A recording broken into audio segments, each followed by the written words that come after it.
Iba-iba yata tayo ng tawag ng style.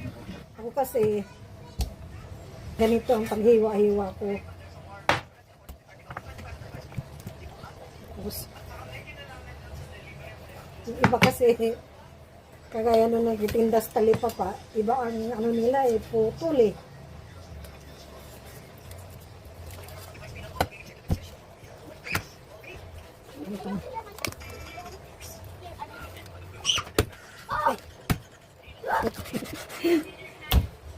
Buo kasi ang nabili ng anak ko ng manok.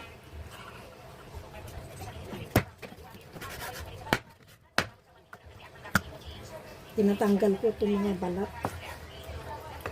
Cholesterol kasi.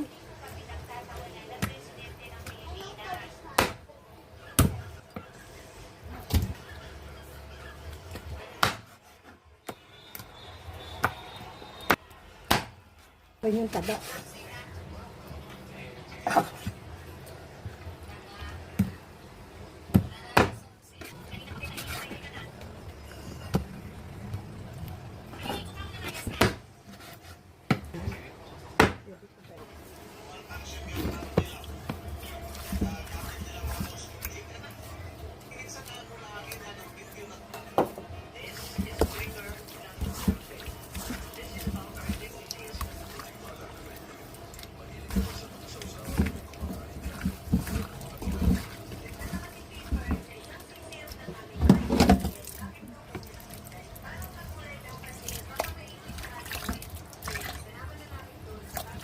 Kailangan ng tubig.